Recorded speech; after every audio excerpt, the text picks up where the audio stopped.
My name is Richard and I'm sitting in the corner. Many people in this lifetime aspire for happiness. They aspire for joy and pleasure. I myself personally aspire for pettiness. I am physically incapable of cracking a smile, but you bet I can hold a grudge. Stole my pencil in the 2nd grade, did you? Kinda strange how your house burnt down when you were 45. Judge me all you want, but I know when death beckons and I hear the hoof steps of the Valkyries, I'll be able to embrace my father Odin's breastplate and tell him of my many victories by the blood spilt of my enemies. And it seems I'm not alone in being a petty boy, as I've come across the queen bitch, who goes by the name of David Bertin. David is a special kind of petty. He's a psychological kind of petty. I'll show you what I mean. A man faked his own death before flying into his own funeral in a helicopter. When dozens of mourning family members dressed in black gathered to say goodbye, the prankster made his shocking entrance. The 45-year-old plotted the stunt with his wife and kids to teach the rest of the family a lesson. David Bertin says he was very upset because he never gets invited to anything, and they all grew apart. David, what the f***?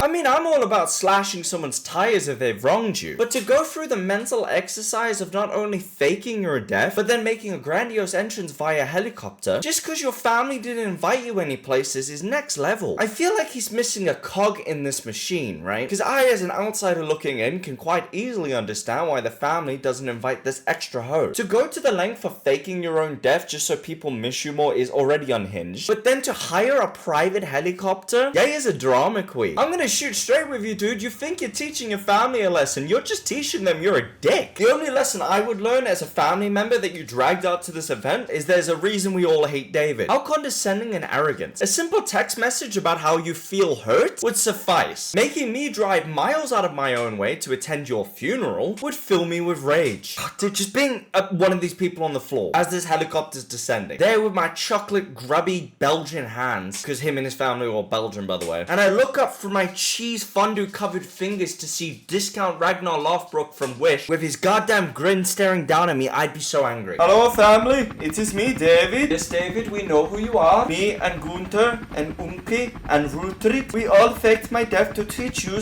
a lesson. Do you understand the meaning of this lesson? But of course, you were trying to teach us the precious moments of life and what can be lost in a millisecond. Yes, that is correct. To be honest with you, David, the message was never lost on us. Even though our proud Belgian heritage allows us not to feel any feelings, our concern was more with why. Yes, how do you mean why? Well, most of us here, if not all of us, have a cell phone, David. You could have just as easily called one of us. We could have all sat as a family in complete silence on the porch, such as our Belgian heritage, yes? Yes, that is true. But why should it be my burden of responsibility to call you? I mean, shouldn't it be a two-way street? Christ's sake. Uncle Razmir didn't invite me to the annual cow watching. Cousin Yasmir did not invite me to the local nut dyeing ceremonies. And you, Cousin Skumberka, why was I not invited to the annual survival of your children? I don't even know which one was allowed to live through the winter. It hurt what normal cultures would call my feelings, yes? Yes, I understand this. And by the way, it was girl 2. Boy 1 and boy 3 did not survive the event. But David, have you ever considered this is exactly why you are not invited anywhere? Instead of having a heart-to-heart conversation with us, yes? You and your bastard family put on an elaborate scheme in order to get us to care about you. This is not the story of the misbehaving orphan boy who was capitally punished, Davy. You are not the main character of everyone's tale. I do not wake from my 2-hour-a-night slumber and go, oh, what is David doing? I do not stub my toe and say, David, you are everything. I do not make love to my wife strictly for reproductive services and think of you, David. You are important to all of us, yes. But you must understand, David, you are not the most important to all of us. Now come down from the chopper. We must enjoy a chocolate and fish stew as a family and reconcile. On top of the already psychopathic behavior that David has displayed, I want you to have a listen to some of these key extracts for one of his children when they were trying to make people aware of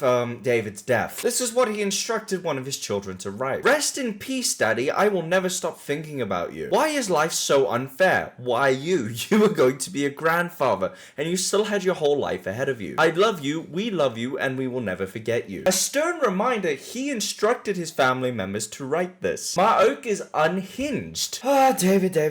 It's sad to see in such a public way a man being delusional. Our friend David here hasn't realized he's the black sheep. In every family, even the ones that hate each other's guts, there's one outlier that everybody hates the most. David 110% is that guy. Personally, off the top of my head, I would love to mention the one that I hate, or at least what relation they are to me, but they're not dead yet, unfortunately, so I'm gonna have to wait on that one. David, you're not underappreciated, you're not liked. In this life, people will disassociate from you, either through distance or time, or in your case, because you just seem insufferable. It's not that the rest of the family grew distant. In truth, they all grew very close. They just put some distance between you and your breed. And again, as I'm sure you watching will agree, you can understand why when he's pulling off stunts like this. He seems like the type of guy to go to his daughter's graduation or his granddaughter's christening and have to make it about me. How does it benefit me? What does it do for me? Hence why nobody wants to be around thee. Guys, if I could bestow some wisdom upon you, as somebody who had a terrible relationship with his family for the majority of his life and never really understood why that was until I got a lot older and we started actually hanging around one another, a conversation can make many a mile. Holding on to stubbornness, well, that's just gonna flood your brake fluid. I'm not saying every circumstance requires that. God knows there's plenty of families that just shouldn't be around one another. But is that trauma of that time your mom took away your ice lolly really worth holding on to? Ashley, the 14-year-old who lives in Wisconsin, Ohio, who's never had a real problem in their life but goes by they, them purely to feel oppressed. You know who you are. Much like David's family has done to him, I'm gonna split off and leave you with a little subscribe button for you to click.